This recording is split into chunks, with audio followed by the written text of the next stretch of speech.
This Queen Mother, Mzuri is a long-time cadre of the All-African People's Revolutionary Party and the All-African Women's Revolutionary Union. She has traveled extensively around the planet, organizing for the total liberation and unification of Africans and humanity via scientific socialism. And I want to make sure I clarify that. Some people speak, and we talk about this in the class recently. When we talk about socialism, people think we're talking about an institution that's like so scary, so anti-individuality. But we're speaking about a socio-economic system that restores the ancient principle of Ma'at. Ma'at means truth, justice, order, reciprocity, balance, divine righteousness, put simply. So when this sister is sharing and speaking, I'd like us to be comfortable in the steadfastness in which she speaks, harmonious in the medicinal words that will come forth, and most importantly, keep your heart as light as a feather. Something we don't tend to do very well. So I ask that we welcome Queen Mother and Mzuri.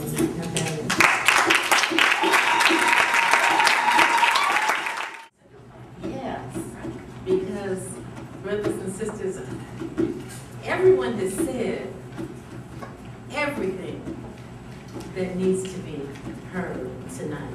I think everyone touched on all of the important points. So can all of you give each other a hand?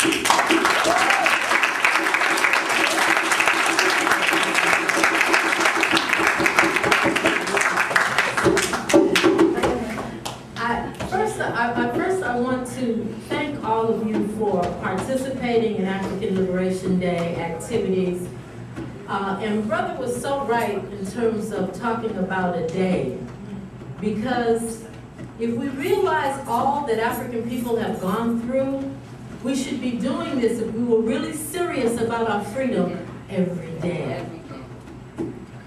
Those of you may not know, but in 1886, European powers met at the Berlin Conference to talk about how to divide Africa up into colonies so that they could stop fighting each other, because World War I, World War II, and most of the wars are about dividing the world for the resources, whether it be oil today, or in the past it was uranium, coal, gold, other metals that launched the Industrial Revolution, as did slavery, the African slave trade.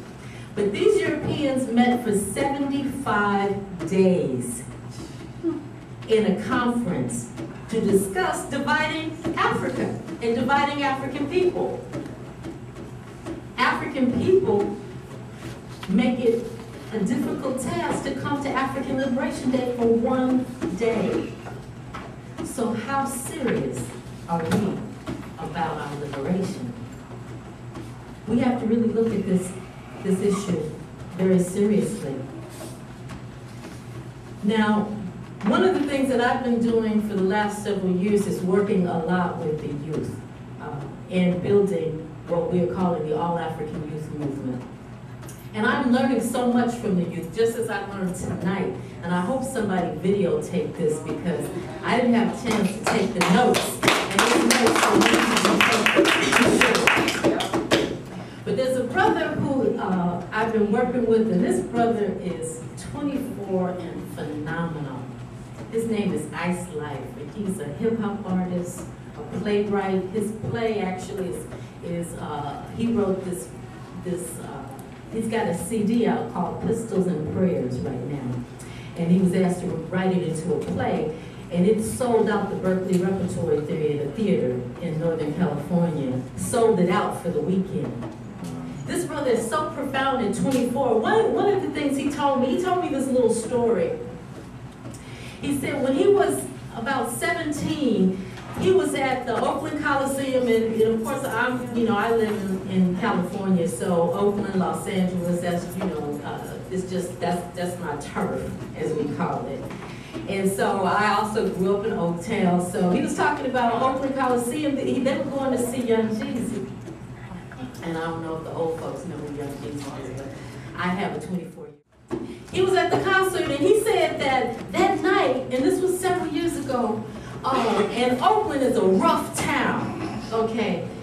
You get thousands and thousands of African people in the Oakland Coliseum, you best be ready to run if things don't work out. Okay? So he says that the acts go on, and when you have a headliner like Young Jeezy ain't gonna show up until about maybe 10 or 11. So all the other folks that are going on, they said Eve came on the stage and she did a couple of songs. They booed her, threw bottles at her and stuff. So she didn't even get to finish her song. Boom, she was gone. I think he said that Marion came on. He was doing his thing. They was like, boo, don't want to see you. He didn't even get to finish his song. So by that time, it was like 9:30. So folks was like, Jeezy, Jeezy, Jeezy. But Young Jeezy wasn't going to pop in until about 10:30, 11. So a fight broke out. In the Oakland Coliseum, if you watch the sports, it's like about 5 or 6 tiers high, several feet high. All of a sudden, a fight broke out, and you start hearing punching, punching, punching. Then all of a sudden, folks are saying, get him, get him, get him. They don't know who's being kicked, but you can hear the thumping loud. Then you see a brother falling from the top of the Oakland Coliseum onto his head down to the ground. Boom. All of a sudden, everybody's scattered. Everybody's running. They run to their cars, they get on the freeway, they on the 880, and he said within minutes, they was hopping in their ride. One of his homies was drinking, and he was like looking around like, did somebody just die a few minutes ago?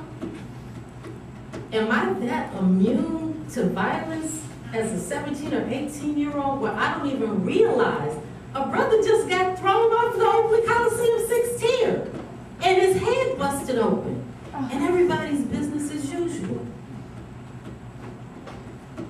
When he said that, he said, that's when I realized our people have lost our humanity and our youth has lost their humanity. The same thing is that we see when we talk about, we know we're African, but all that is going on with African people, not just in Africa, but all around, we're immune to it. It's just like, that's just the way it is. That's the mentality today. And that's where the sickness comes in, where we become complacent with our own self-destruction versus angry, bitter, and willing to do something and lift ourselves up to change that reality. That's what African liberation is about.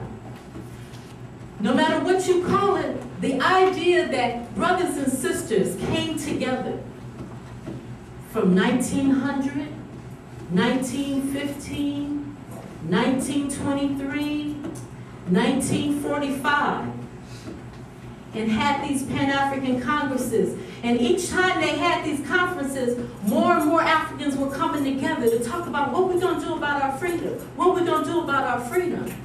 And by this 5th Pan-African Congress, Africans said, without using the term, and at that time Malcolm wasn't on the scene, we need to fight for Africa's liberation by any means necessary. We need to stop asking for permission and getting some constitutions written and going to the Congress of the White House and talking about what kind of resolutions can we get. We need to take our freedom. All right, talk about it. That's what African liberation is about. Yes, and if you do your research, brothers and sisters and students, after the 5th Pan-African Congress in 1945, between 1945 and 1960, 2/3 of the African continent saw its independence. I won't say freedom, because we still ain't free. But it saw its independence because people left that meeting. Those meetings that were 30 days sometimes, where they were strategizing and folks were sitting down and talking about how we gonna do this.